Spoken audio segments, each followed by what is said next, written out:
آواز ورکوي لالاو هغه ورته وي هاو ویې لکه دا د وینې رنګ څنګه وي هغه ورته وي سوري وایي ښه ما نه خو زیړه روانه ده راشه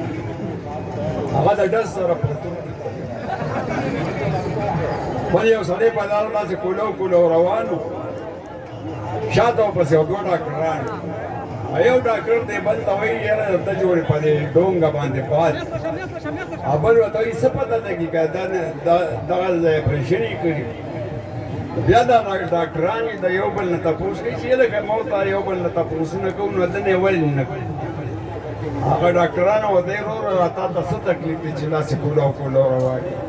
دی ویل مخکې ویل ستاسو خبره عادت ده وایي د ما نه پرتوګ کې او دسماتې تلي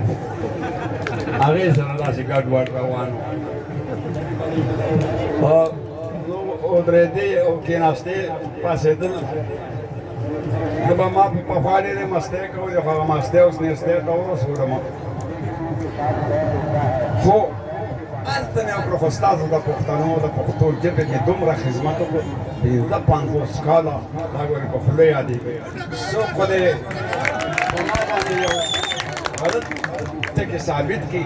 چې یاره میرا اوس دا چل کړی دا زه په انټرنیشنل دنیا کې ډېر ګرځېدلی خو پښتانه پښتو ژبه د پښتون ثقافت ما تر ننه پورې برقراره ساتلی دی زما داسې شاعري وي چې هغه څه بل حساب کتاب دی پیورډي وي خو دا مې اټومیټ